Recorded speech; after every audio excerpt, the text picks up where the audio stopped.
Hello my dear students, मैं हूँ Meenakshi from VM academy classes Nashik. बच्चों, हम देख रहे थे चैप्टर नंबर 1 रोटेशनल डायनेमिक्स और आज है उसका लेक्चर नंबर 18। चैप्टर बहुत ही लेंदी है और आज का हमारा टॉपिक है जो बहुत ही ज़्यादा इंटरेस्टिंग है, conservation of angular momentum.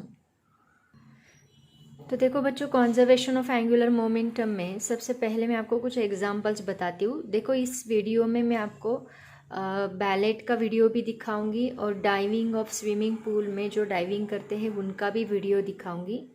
Actual में बैलेट जब डांस करती है तो वो इतने रोटेशंस कैसे कंप्लीट करती है, इतने हाई स्पीड में टोज पे डांस कैसे करती है, ये बहुत ही बड़ा सीक्रेट है। तो ये सीक्रेट जानने के लिए हमें पता होना चाहिए कि कंजर्वेशन ऑफ एंगुलर मोमेंटम क्या है। वैसे ही डाइविंग, जब स्विमर डाइविंग करता है, डाइविंग करते वक्त अपनी बॉडी को रोटेट करके फिर वो स्विमिंग पूल में एंट्री करता है। तो ये भी बहुत बड़ा सीक्रेट है कि वो कैसे कर पाता है। तो इसके लिए हमें कंजर्वेशन ऑफ एंगुलर मोमेंटम पता होना बहुत ज़रूरी है। तो पहले हम लोग कंजर्वेशन ऑफ एंगुलर मोमेंटम क्या है ये देखेंगे। उसके बाद में आपको वो डाइविंग कैसे करते हैं, बैलेट डांस कैसे करती है वो दिखाऊंगी और उसके बाद में उसके पीछे क्या सीक्रेट है वो मैं आपको बताऊंगी। तो चलो स्टार्ट करते हैं कंजर्वेशन ऑफ एंगुलर मोमेंटम। लेकिन इसके पहले मैं आपको बता दूं what is the meaning of this word conservation. Conservation का मीनिंग क्या होता है? तो कंजर्वेशन का मीनिंग होता है, तो कंजर्वेशन का मीनिंग होता है बच्चों रेजिस्टेंस टू चेंज। रेजिस्टेंस का मतलब होता है अपोज, मतलब चेंज को अपोज करना, दैट इज द कंजर्वेशन। मतलब जो एंगुलर मोमेंटम है उसको चेंज नहीं होने देता, मतलब एंगुलर मोमेंटम कंजर्व होता है, ऐसा उसका मीनिंग है। मतलब इनिशियली और फाइनली, मतलब L1 एंगुलर मोमेंटम हम किससे डिनोट करते हैं? L से डिनोट करते हैं। तो L1, L2, L3, 1 सेकेंड में, 2 सेकेंड में, 3 सेकेंड में, अप टू n सेकेंड्स में एंगुलर मोमेंटम हमेशा इक्वल है। इक्वल है मतलब कांस्टेंट है। अगर इनिशियली एंगुलर मोमेंटम 10 है तो बाद मिडल में भी 10 ही रहेगा, एंड में भी 10 ही रहेगा, मतलब फाइनल तक वो कितना रहेगा? 10 ही रहेगा। इसमें बिल्कुल भी चेंज नहीं है, ऐसा उसका मीनिंग है।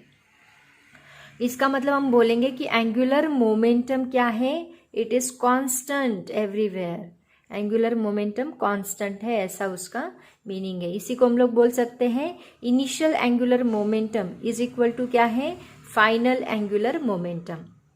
और इसी को हम लोग बोलते हैं कंजर्वेशन ऑफ एंगुलर मोमेंटम।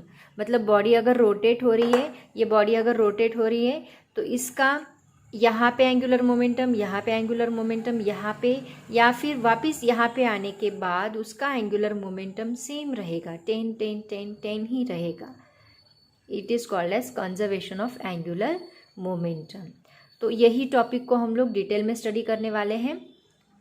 ये तो मैंने थ्योरेटिकली आपको बताया, लेकिन हमें इसका प्रूफ भी चाहिए, तो हम प्रूफ भी देखेंगे। तो ये कब एंगुलर मोमेंटम कांस्टेंट रहेगा?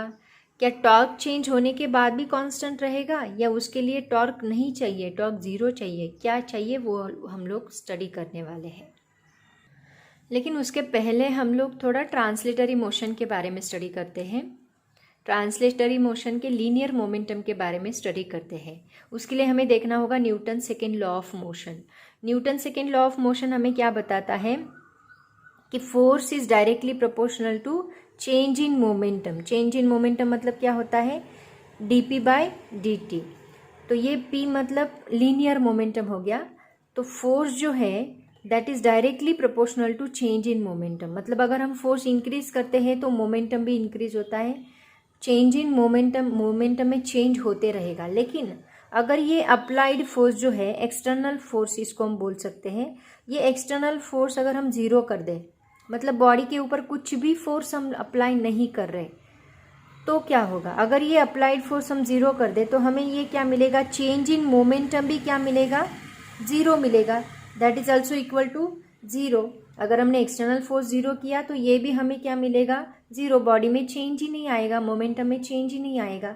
इसका मतलब हम बोल सकते हैं चेंज इन मोमेंटम का मतलब क्या होगा? Initial momentum minus final momentum. अगर चेंज नहीं है तो हमें ये इक्वेशन क्या मिलेगा, initial momentum minus final momentum का इक्वेशन हमें क्या मिलेगा।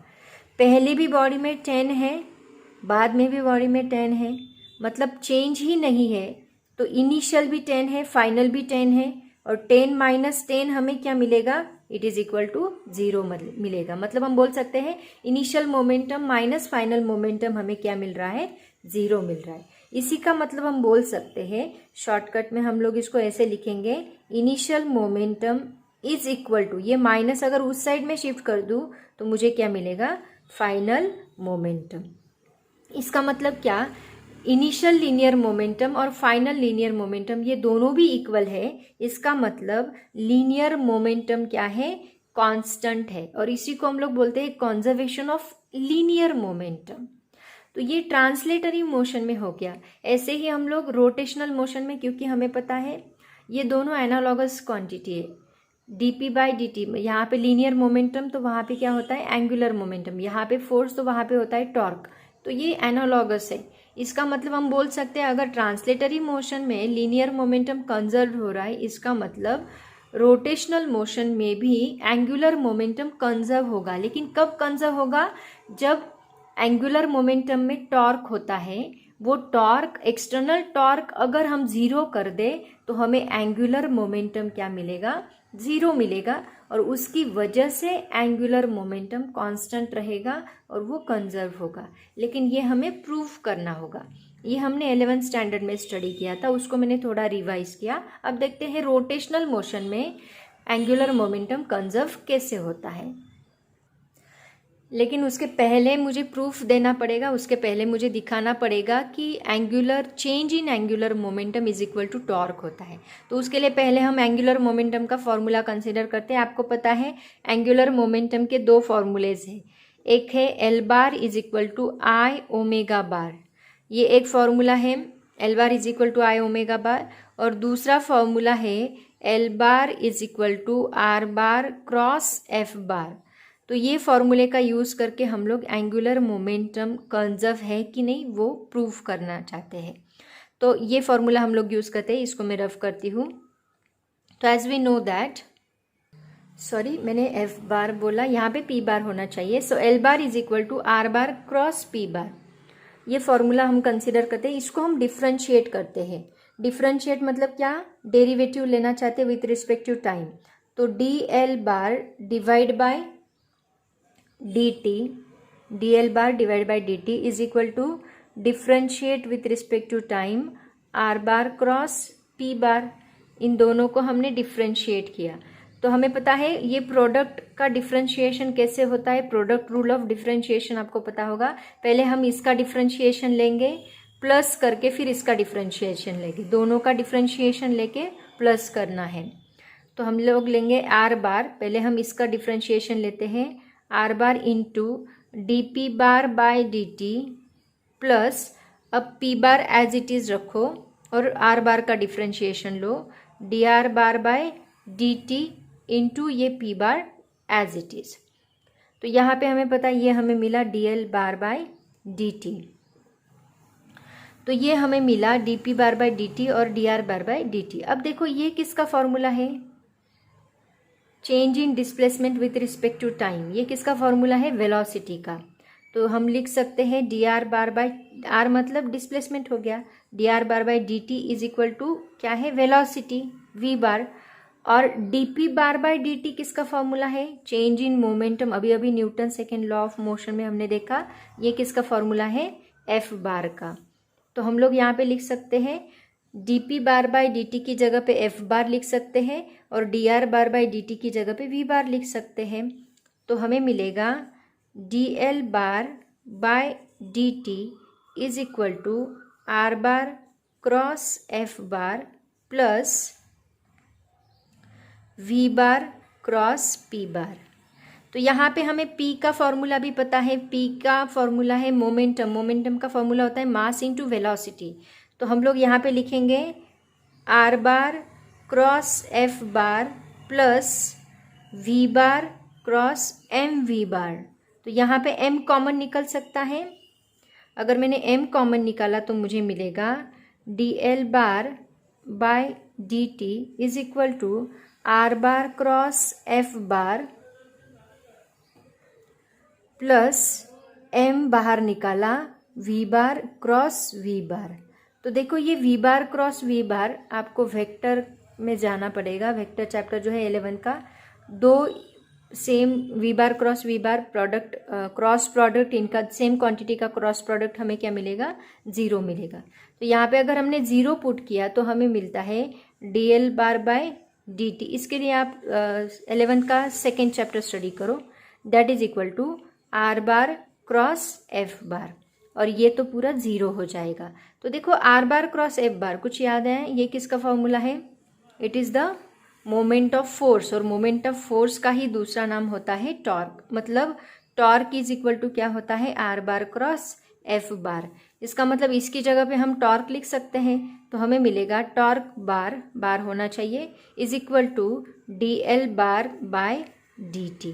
देखो वही फॉर्मूला मिला जो ट्रांसलेटरी मोशन में हमने लिखा था, l bar is equal to dp bar by dt, वही रोटेशनल मोशन में हमें मिला torque bar is equal to dl bar by dt। मतलब टॉर्क इज इक्वल टू क्या होता है, change in angular momentum with respect to time.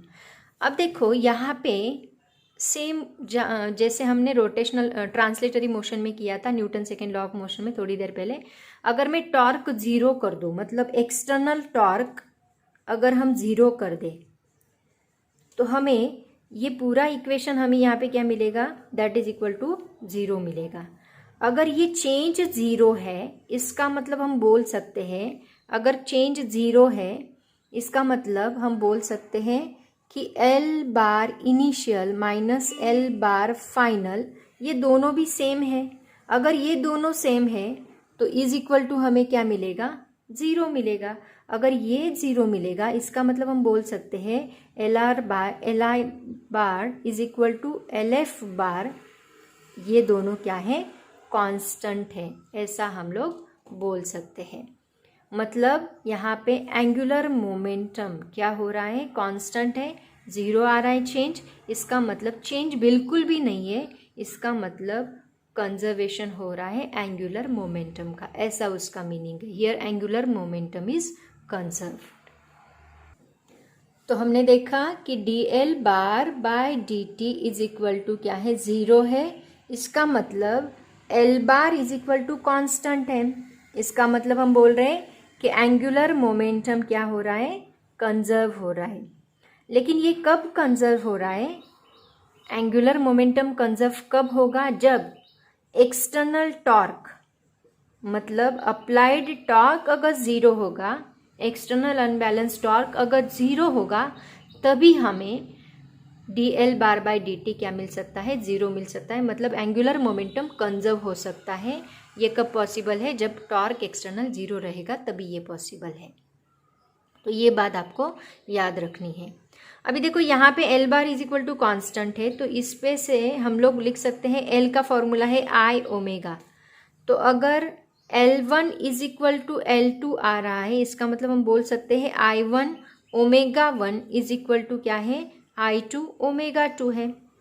इसी से हमें क्या पता चलता है, देखो अगर I चेंज हुआ तो उसके साथ साथ ओमेगा भी क्या हो रहा है, चेंज कर रहा है खुद को, और L को कांस्टेंट करने का काम कर रहा है। फॉर एग्जाम्पल देके बताती हूँ मैं आपको। Suppose L is equal to हमने लिया है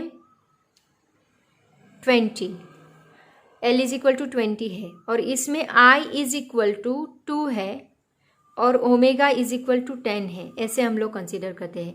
तो हमें 10 टू ज़ा 20 मिलेगा। L इज इक्वल टू क्या है, I ओमेगा। तो मैंने यहाँ पे 2 इंटू 10 किया तो मुझे क्या मिलेगा, 20 मिलेगा। अब हमने सपोज चेंज किया I को, अगर मैंने I को 5 कर दिया, I इज इक्वल टू क्या किया, 5 किया, तो उसके साथ साथ ओमेगा खुद को चेंज कर लेगा। ओमेगा कितना चेंज करेगा, अगर ये 5 है तो 5 को कितने से मल्टीप्लाई करने से हमें 20 आंसर मिलेगा, तो ये बन जाएगा 4। वापस हमें L इज इक्वल टू क्या मिलेगा, I into omega, that means 5 into 4 that is equal to 20। मतलब देखो यहाँ पे क्या हो रहा है, मोमेंट ऑफ इनर्शिया चेंज हो रहा है, तो उसके साथ साथ एंगुलर वेलोसिटी भी चेंज हो रही है। और यहाँ पे L मतलब एंगुलर मोमेंटम हमें उतना ही मिल रहा है जितना पहले मिल रहा था। तो यहाँ पे L एवरीवेयर कांस्टेंट है, L1 is equal to L2, ये L1 है, ये L2 है, तो ये दोनों 20-20 ही आ रहे हैं। इसका मतलब हम बोल सकते हैं I1 omega 1 is equal to I2 omega 2। ये बहुत ज़्यादा इम्पॉर्टेंट है क्योंकि न्यूमेरिकल्स में और कॉम्पिटिटिव एग्जाम्स में इसके ऊपर सबसे ज़्यादा क्वेश्चंस पूछे गए हैं, तो ये हमें पता होना चाहिए। So it is very very important. L1 is equal to L2 is equal to I1 omega 1 is equal to I2 omega 2 up to In omega n is always equal to constant. That is called as conservation of angular momentum. और इसी से बनता है principle of conservation of angular momentum. उसका statement देखो क्या है, the angular momentum of a body remains constant if resultant external torque acting on the body is zero. Angular momentum constant कब रहेगा, जब torque acting on the body zero होगा, तभी angular momentum constant रहेगा, मतलब कंजर्व होगा। तो L is equal to हमें मिलता है I omega is equal to 2 pi n, that is equal to constant. यहाँ पे I से मल्टीप्लाई करना होगा, I into 2 pi n is equal to constant, क्योंकि ओमेगा इज इक्वल टू क्या होता है 2 पाई n। तो यहाँ पे ये पुट करने के बाद भी हमें क्या है, कांस्टेंट वैल्यू मिलेगी, मतलब n क्या है, एंगुलर फ्रीक्वेंसी है।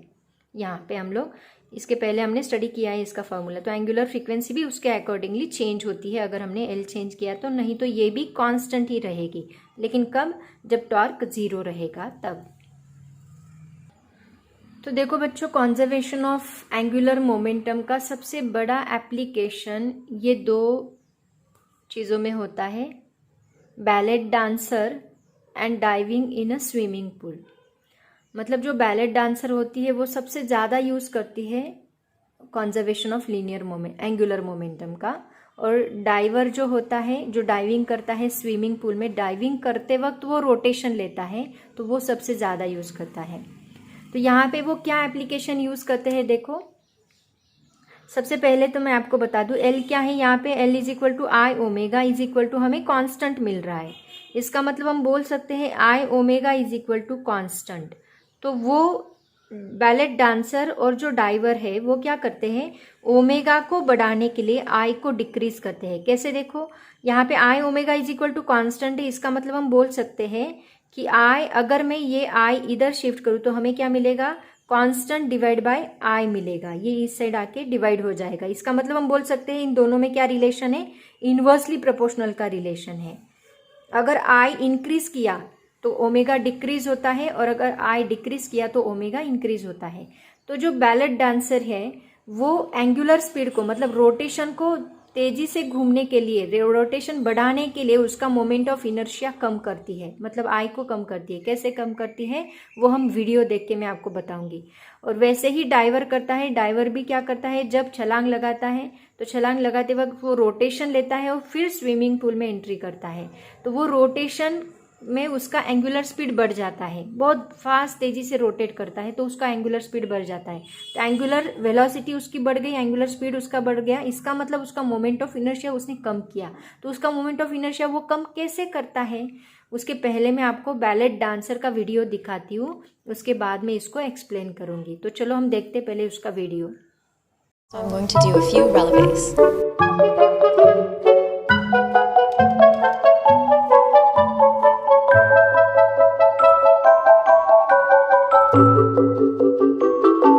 Step 2, you're going to prepare into fourth position. I like to have 80% of my weight on my front leg and 20% of my weight on my back leg. Step 3, you're going to releve onto your front leg while bringing your back leg into passe, and then bringing both of your arms into first position. Step 4, pick a spot on the wall to look at while you're turning. This is called spotting. During your pirouette, you want to look at that spot and then move your head around to look at it again.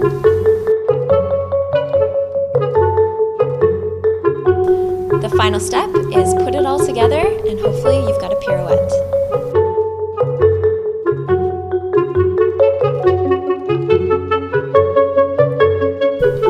Now that you've got it, repeat.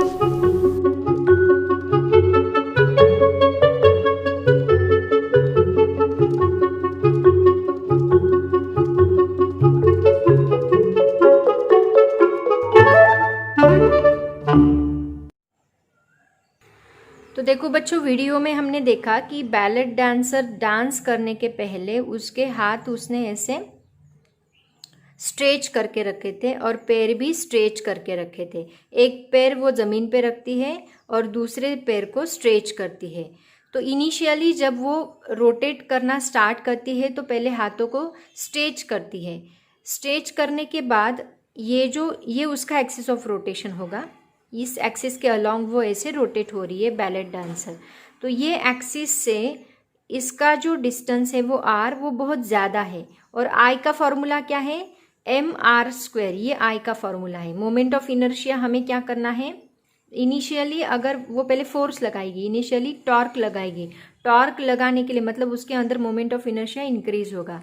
तो जब वो torque लगाएगी, initially torque लगाने के बाद body को rotation मिलेगा, उस वक्त उसका मोमेंट ऑफ इनर्शिया ज़्यादा रहेगा, क्योंकि आर ज़्यादा है। हाथों को स्ट्रेच किया है मतलब आर ज़्यादा है। आर ज़्यादा है तो ये मास तो कांस्टेंट ही रहेगा, वो चेंज नहीं होगा। आर अगर बढ़ गया तो आई भी बढ़ेगा। तो इनिशियली उसका आई इंक्रीज हुआ, उसकी वजह से वो बहुत धीरे धीरे घूमती है, ज़्यादा रोटेशन नहीं लेती, धीरे धीरे घूमती है। मतलब ओमेगा यहाँ पे कम है। और जब वो हाथों को फोल्ड करती है, हाथों को ऐसे फोल्ड करती है बाद में, और पैर को भी फोल्ड कर लेती है, तो जब वो हाथों को फोल्ड करेगी तो आई उसका क्या हुआ? कम हो गया। और आर कम हो गया। आर कम होने की वजह से आई कम हो गया। और जैसे ही आई कम होगा तो एल को कांस्टेंट रखने के लिए मैंने आपको बोला, अगर एल को कांस्टेंट रखना है तो आई रिड्यूस होगा तो ओमेगा क्या होगा? ऑब्वियसली इंक्रीज होगा। इसका मतलब आई डिक्रीज हुआ तो एंगुलर स्पीड इंक्रीज हुआ, और इसमें जो एंगुलर मोमेंटम है वो कांस्टेंट रहा। इसका मतलब कंजर्व हुआ। और यही यूज़ करती है, कंजर्वेशन ऑफ एंगुलर मोमेंटम का यूज़ करती है बैलेट डांसर। जब वो डांस करती है, जब वो रोटेशन करती है, तब ऐसे उसका यूज़ होता है। और ये जो एंगुलर स्पीड इंक्रीज होता है उसकी वजह से वो अपने सिंगल लेग्स पे रोटेट कर सकती है। तो ये एंगुलर स्पीड की वजह से और law of conservation of angular momentum की वजह से पॉसिबल होता है। This helps dancer to rotate on her legs. अब देखते हैं second example, diving in a swimming pool. तो उसके लिए सबसे पहले मैं आपको वीडियो दिखाती हूँ। पहले हम वीडियो देखते हैं इसका, उसके बाद हम लोग इसको डिटेल में समझेंगे।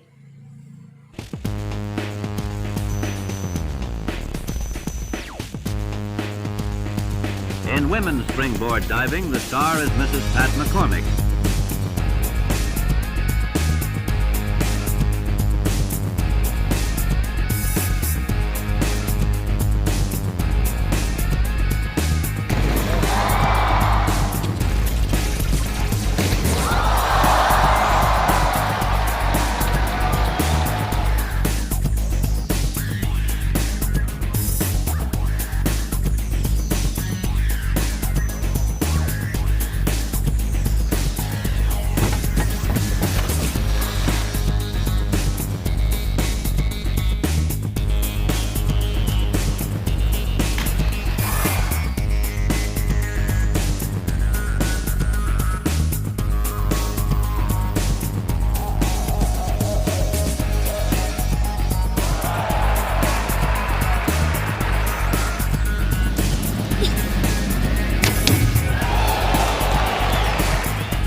तो देखो बच्चों, वीडियो में हमने देखा कि डाइवर जो है वो यहाँ पे खड़ा होता है इनिशियली डाइविंग बोर्ड पे।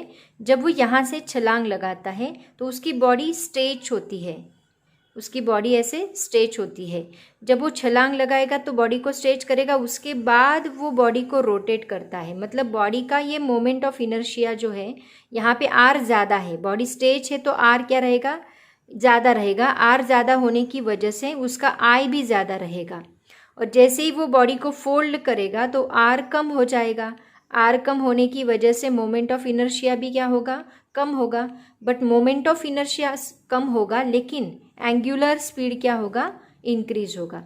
उसकी वजह से बॉडी बहुत ही फास्ट रोटेट होती है, एंगुलर स्पीड बॉडी का बढ़ जाता है और बढ़ने के बाद वो तेज़ी से यहाँ से गुजरता है। और यहाँ पे आने के बाद जब स्विमिंग पूल में वो एंट्री करेगा, वापस बॉडी को क्या करता है, स्ट्रेच करता है ताकि वो स्विमिंग पूल में अच्छे से एंट्री कर सके, मतलब स्लोली एंट्री कर सके।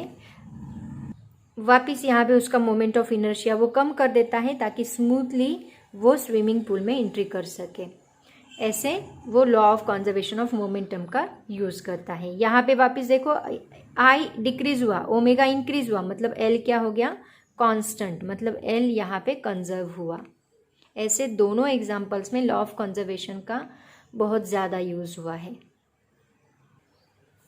तो बच्चों चलो लेते हैं इसके ऊपर जेई के कुछ क्वेश्चंस। तो जेई 2004 में एक क्वेश्चन पूछा गया था, देखो, a boy is standing on a platform. Question ठीक से देखो, a boy is standing on a platform which is free to rotate about an axis passing through its center. The kinetic energy of boy and platform is K. मतलब एक लड़का है जो कि platform पे खड़ा है, जो कि फ्री टू रोटेट है। सपोज कंसिडर करो ये प्लेटफॉर्म है, इसके ऊपर एक बॉय खड़ा है, जो ये प्लेटफॉर्म ऐसे रोटेट हो सकता है। प्लेटफॉर्म के साथ साथ वो बॉय भी रोटेट हो रहा है और उस वक्त उसकी काइनेटिक एनर्जी दी है के। After that if a boy stretches his hand, अब इसने क्या किया, उसके हाथों को स्ट्रेच किया, stretches his hand and doubles his moment of inertia. तो इसका मोमेंट ऑफ इनर्शिया पहले अगर आई था तो अभी वो कितना हो गया, डबल हो गया, मतलब 2i हो गया। Doubles his moment of inertia. Then the new kinetic energy is, options दिए हैं 2k, k/2, k/4, 4k। तो देखो इसमें हम लोग law of conservation of, principle of conservation of angular momentum का यूज़ करके ये हम लोग निकाल सकते हैं। देखो इनिशियली क्या होगा, इनिशियली अगर हमने इसका moment of inertia I consider किया तो उसका एंगुलर वेलोसिटी हम ओमेगा कंसिडर करते हैं इनिशियली। और जब वो हाथों को स्ट्रेच करेगा तो आफ्टर स्ट्रेचिंग उसका मोमेंट ऑफ इनर्शिया 2i होगा। तो उसकी वजह से एंगुलर वेलोसिटी कम हो जाएगी। अगर मोमेंट ऑफ इनर्शिया डबल हो गया तो एंगुलर वेलोसिटी हाफ होगी, ω/2 होगी। ऐसा क्यों, देखो इनिशियली एंगुलर मोमेंटम L हमने कंसिडर किया, सपोज L1 हमने कंसिडर किया, तो L1 इज इक्वल टू क्या है, I इंटू ओमेगा होता है। तो ये हमें L ही रखना है, मतलब I ओमेगा ही रखना है। तो अगर हम इसको 2i करते हैं तो हमें I ओमेगा रखने के लिए हमें क्या करना होगा, ओमेगा डिवाइड बाई 2 करना होगा, ताकि ये 2 कैंसिल होगा तो ये हमें I ओमेगा ही मिलेगा और ये I ओमेगा मिलेगा। तो L1 इज इक्वल टू हमें क्या मिलेगा, L2 मिलेगा। तो इसका मतलब ये जब 2i होगा तो एंगुलर स्पीड डिक्रीज होगा। कितना डिक्रीज होगा, 2 से डिक्रीज होगा, मतलब ω/2 हमें लेना पड़ेगा। तो इससे हमें काइनेटिक एनर्जी क्या मिलेगी, देखो, तो kinetic energy initially, kinetic energy 1 is equal to हमें क्या मिलेगी, काइनेटिक एनर्जी का फॉर्मूला है हाफ mv², लेकिन रोटेशनल में m की जगह पे आता है I और v की जगह पे आता है ओमेगा। तो हमें काइनेटिक एनर्जी मिलेगी half I⍵², first kinetic energy. बाद में जब यहाँ पे मोमेंट ऑफ इनर्शिया डबल होगा, मतलब 2i होगा और एंगुलर स्पीड ω/2 होगा, तो वो हमें पुट करना होगा। तो काइनेटिक एनर्जी फाइनली हमें क्या मिलेगी, हाफ I की जगह पे हम 2i पुट करेंगे और ओमेगा की जगह पे हम ω/2 पुट करेंगे, तो उसका स्क्वायर हो जाएगा। तो यहाँ पे हमें क्या मिलेगा, देखो, ये 2 कैंसिल होगा और ये 2 का स्क्वायर 4 होगा। इसका मतलब kinetic energy 2 is equal to हमें मिलेगी 1/4 I as it is omega square as it is. इसमें से हाफ कॉमन निकाल लो तो हाफ इन ब्रैकेट में बचेगा हाफ I ओमेगा स्क्वायर, और हाफ I ओमेगा स्क्वायर किसका फॉर्मूला है? काइनेटिक एनर्जी इनिशियल का। मतलब K2 इज इक्वल टू हमें क्या मिला? Half into K1। इसका मतलब हम बोल सकते हैं कि काइनेटिक एनर्जी फाइनल हमें कितनी मिलती है? K/2। तो यहाँ पे कौन सा ऑप्शन करेक्ट रहेगा? सेकेंड ऑप्शन करेक्ट रहेगा। तो बहुत ही इजी न्यूमेरिकल था, JEE 2004 में पूछा गया। तो आज के लिए इतना काफ़ी है, पहले नोट्स कॉपी कर लो। देखो पेज नंबर 89, आज हमने स्टडी किया conservation of angular momentum.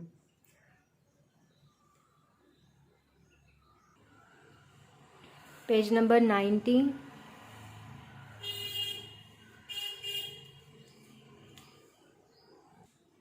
Page number 91, topic थोड़े आगे पीछे लिखे हैं मैंने।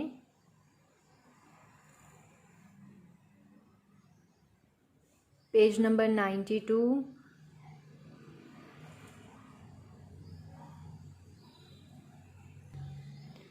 नाइन्टी